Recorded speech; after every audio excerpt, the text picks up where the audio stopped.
The split between Ottawa Impact and the County Administrator John Gibbs continues. The Board of Commissioners voting today to place him on paid administrative leave. Gibbs, a former candidate for Michigan's 3rd Congressional District, was hired as county administrator when Ottawa Impact took a majority on the Board of Commissioners. News 8's Byron Tollefson has more on the fallout tonight. Brian and Sue, Gibbs has offered to resign for hundreds of thousands of dollars, but today the board took him off the job for now.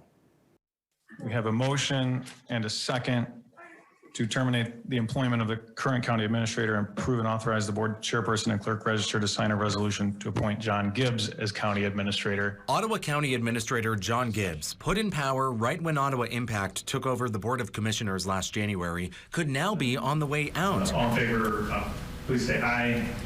Aye. After the board voted 10-1 on Thursday to place their appointment on paid administrative leave. The last few months have been interesting, to say the least. Chairman Joe Moss, the founder of Ottawa Impact, says Gibbs's relationship with the board became strained as the legal battle over the board's attempt to oust Health Officer Adeline Hambley dragged on for months. He asked me on several occasions why the board was giving the health officer $4 million. I repeatedly explained that that was a false narrative from the media and from other people. Hambley's attorney long argued that the board intended to pay her $4 million to resign, but a judge ultimately ruled the board would not be held to that. Late last year, Moss says he started hearing concerns from other commissioners that Gibbs was disregarding their directions. By the new year, I met with John and indicated I had received complaints and concerns from board members, and I thought perhaps he had lost the confidence of the board. Moss says Gibbs drafted up a resignation letter but chose not to go forward. But Gibbs claims the board asked for his resignation, and if he didn't resign, he would be fired.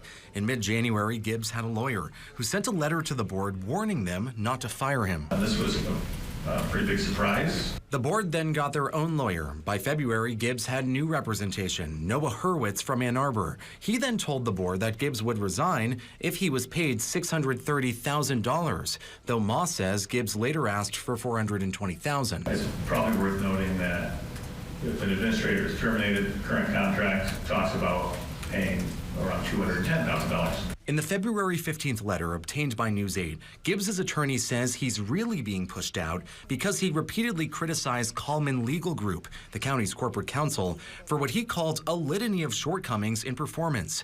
Gibbs says he articulated those concerns, but David Coleman accused him of trying to seize power.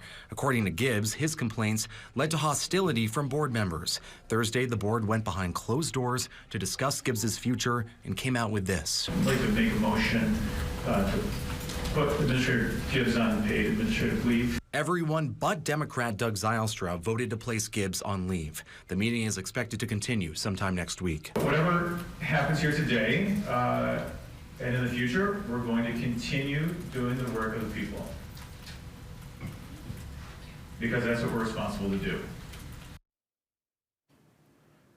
In response to Gibbs being put on paid administrative leave, his attorney tells News 8, quote, "The real reason that the board is challenging Mr. Gibbs's leadership is because he is using his position to oppose board decisions that are detrimental to the county. These brand new allegations about his conduct were strictly obtained for the purpose of justifying a for-cause termination," end quote. Zylstra told News 8 that he voted no today because the deliberations over Gibbs's future aren't done yet, and there are more issues that need to be discussed before taking action. David Coleman tells News 8 that Gibbs is making false accusations about his legal group to deflect scrutiny from his own actions.